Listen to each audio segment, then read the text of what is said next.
je ne peux pas donner de message dans la mesure où tout le monde sait ce que je veux. Ce que je veux, c'est la guérison des malades, point barre. Mais j'ai ramené un petit discours, j'en ai marre de tes questions, hein, Pierre. Excuse-moi, Julie. D'accord, j'ai ramené mon petit discours. C'est rare que je lise un truc comme ça, mais j'ai envie de le lire. Rachid m'a obligé de poser des questions. Ah, c'est bon, d'accord. En fait, en plus, il m'a dit avant d'entrer sur scène, il m'a dit 5 minutes. Je vais essayer de tenir 4 minutes et demie. D'accord? Il y a un souci, Pierre. Je peux te le dire, je peux le dire aux autres.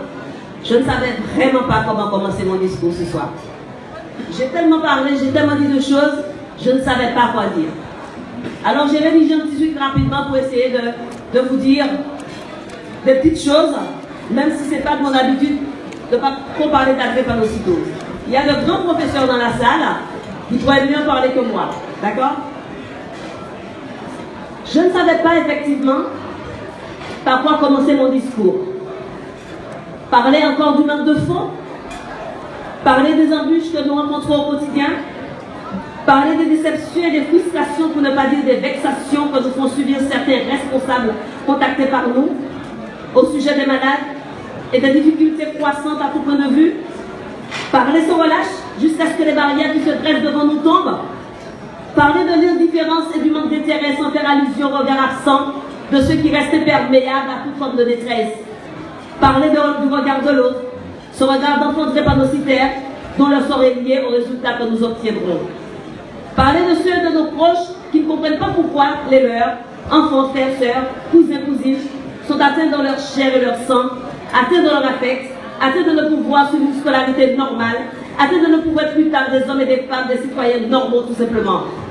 Parler et encore parler, parler sans cesse, parler à qui voudra l'entendre, parler à soi, parler au monde pour leur donner des oreilles, parler de cette bête immonde, de cette tueuse, de cette maladie pernicieuse, la drépanocytose qui raccourcit des vies à porte de deuil. Parler, parler, encore parler. Pourquoi parler seulement? Pourquoi ne pas pleurer et se taire? Mais les larmes se sont taries, les yeux sont presque secs, les cœurs cependant saignent, le découragement faillit céder la place à la fatalité, mais ce serait compté sans la volonté solidaire rock, une fois inébranlable soutenue par une solidarité sans faille et sans calcul de ceux qui, connus ou anonymes, apportent une pierre à la consolidation de l'espoir. Grâce au soutien de ceux qui ont compris que la drépanocytose peut être vécue, oui, vécue à force de ténacité, de générosité, d'abnégation et surtout d'amour. Il ne s'agit pas ici de sexe, mais plutôt de communion entre les intelligences. Nous avançons.